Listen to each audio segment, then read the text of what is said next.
Introduction to Mindfulness.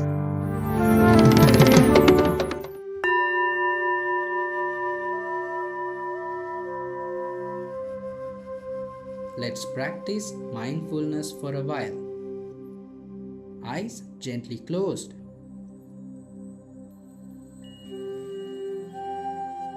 One palm over the other.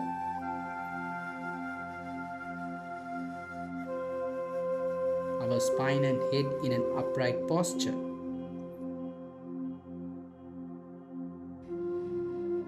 And seated in a relaxed, comfortable way.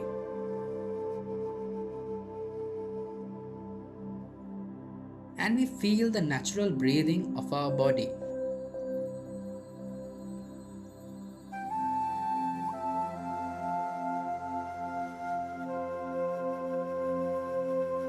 The in-breath, the out-breath.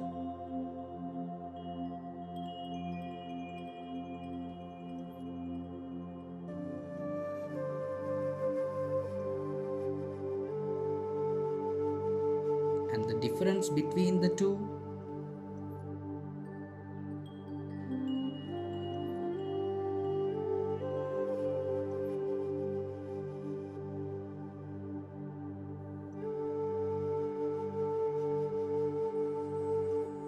How does it feel when the breath flows in?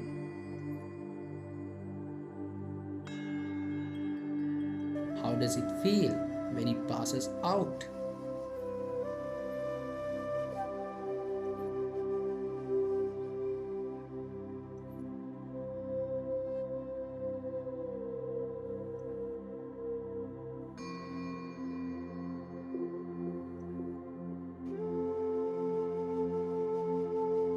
Do you notice a gap between these two?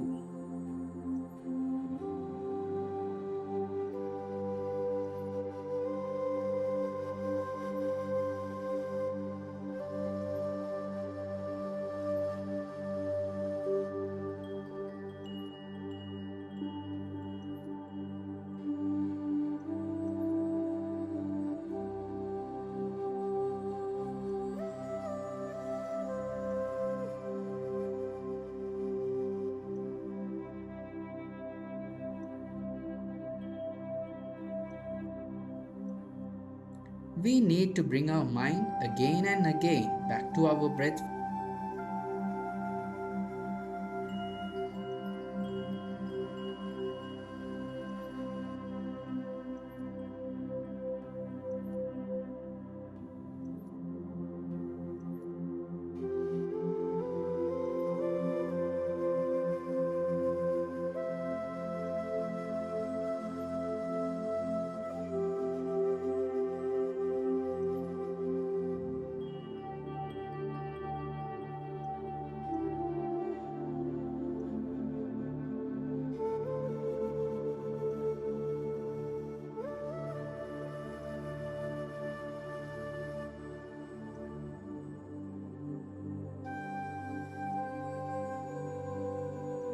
Whatever happens in the surrounding, that's not a problem. I am just comfortably seated here now.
This experience helps us to bring our mind to be here, me with myself, even during times of chaos or in loud and noisy classrooms. Practice this in your day-to-day life whenever possible. And be a happy and relaxed child or a person. Wishing everyone the strength and skill to do this.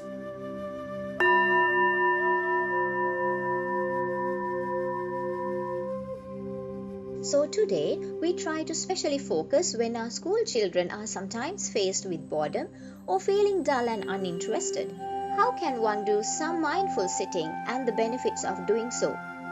So we like to introduce at a time you are bored or feeling dull or uninterested. Sit very comfortably. How to sit comfortably is that you won't feel difficulty or discomfort in how you are seated. You are not exhausting your body. Just sitting relaxed. When you are seated like this, try to see if you can mentally scan your legs. How are they placed? How are the hands placed? Where is the body weight placed or the pressure felt? Likewise, when you collect these background details of your sitting posture, you may notice the subtle things such as the movements, the vibrations, the rhythms, itchiness, tickles, and such things happening in the body. When these are felt, don't ever think of it as a lack of mindfulness. That's the nature of our body. It usually wiggles. And when we breathe, our clothes press and relax. The chest rises and falls. Sometimes a subtle mind like this may even feel the heart beating. And then, whether we are bored or excited, the sense organs in our body go on doing their job. When you stay like this, the mind does not go into thoughts, as we are observing something real time, noticing our bodily sensations. So observe that I'm sitting. You don't need to put in extra effort to observe that I am here now. Also, you don't need to feel giving up watching this, as we are seated anyway, and the only thing we are doing is watching it mindfully now. For the ones who have experienced what we've been talking for the past 3 weeks, that previously practiced becomes helpful at times like this. Being seated like that, now in the present moment, when your mind is with your body, more than getting any stress, there's more chance of reducing that.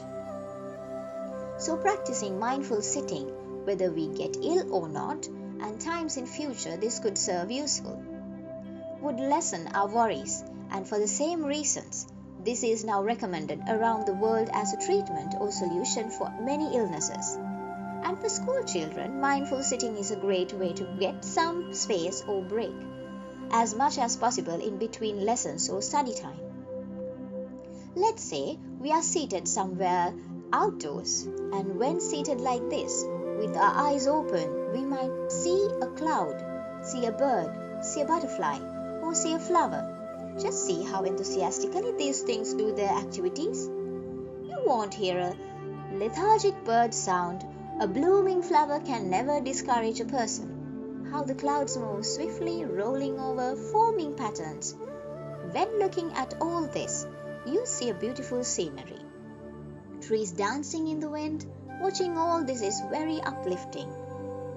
When we are stressed out, we don't feel like doing things. We are not interested and just want to stay in a corner like a pet when it's sick. Instead of we motivate ourselves to get outside and mindfully observe this nature, we'll see a difference. And if we take it as a golden opportunity to be mindful, that's a winning response you're developing from a young age to that boredom or dullness. Although I'm lazy, the world never stops.